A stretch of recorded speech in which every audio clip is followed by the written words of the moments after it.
Hey everybody, welcome to vlogTOBER Day 8.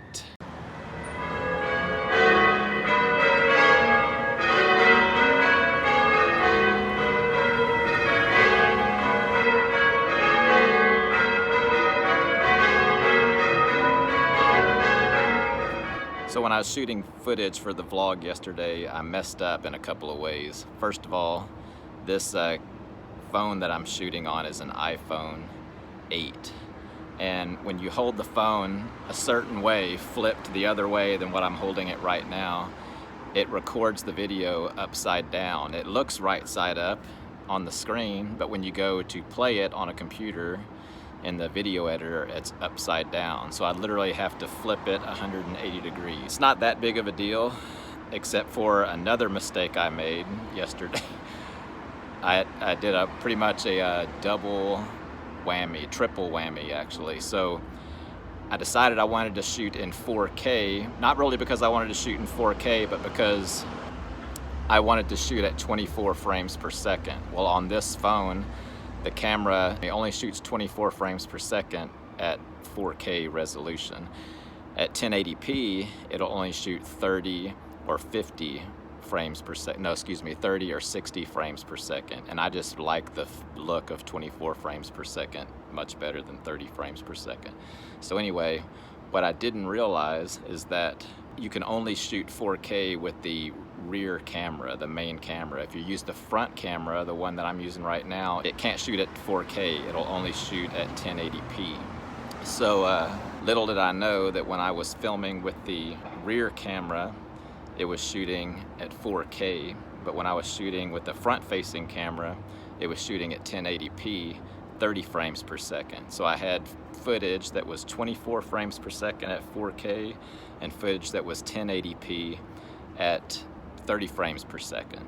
It creates a lot of problems when you drop that into the editor. If you know anything about video editing, most of y'all watching me do, depending on what video editing software you're using, it can cause a lot of headaches. So lesson learned, from now on, at least when I'm shooting on the phone, I'm sticking to the what the front camera is limited to, which is 1080p at 30 frames per second. These steps that I'm sitting on right now, this stoop, look at these doors. I'm gonna drop some footage in here. Actually, I'll put it in as I'm before this footage, so you'll see at the church before. This is a cathedral built in 1888 right here in downtown Fort Worth. It's pretty sweet. I'll drop the footage in ahead of this. With that, I'm gonna head back to the office. I just took a short walk. I'll talk to y'all later. I'm gonna come back and I'm gonna talk about my works in progress and what I've decided to focus on. Talk to y'all later. Bye-bye. Here's the side of this cathedral. It's really nice. It's a really beautiful place. Really unusual and different the way they built it. Let me show you.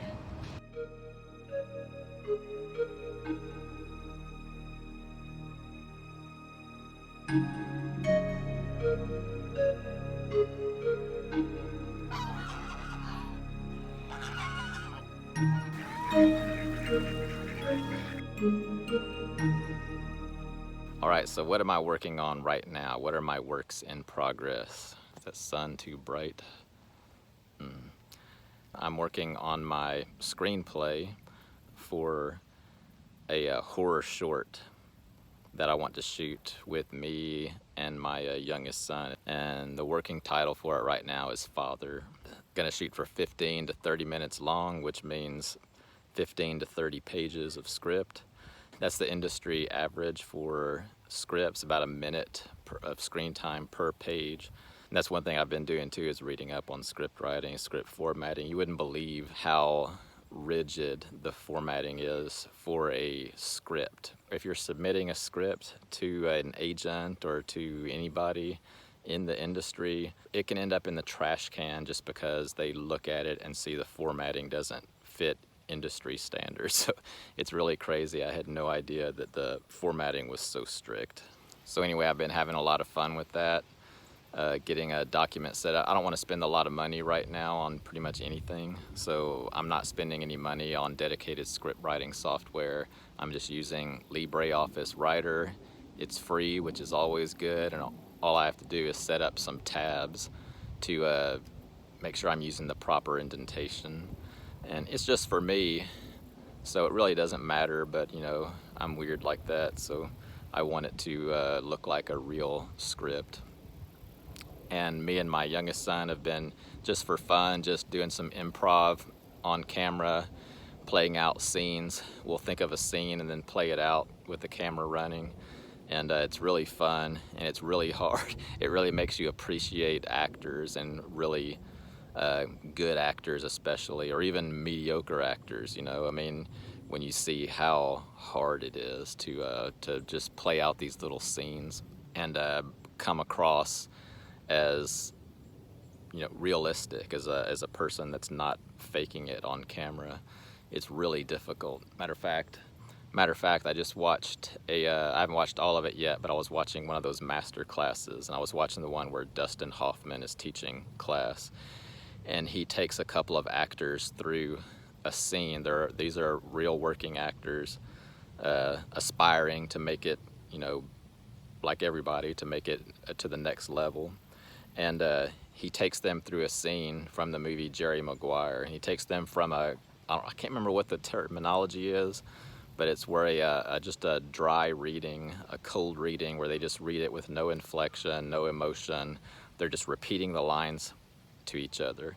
And then from that, he tells them to now act the part.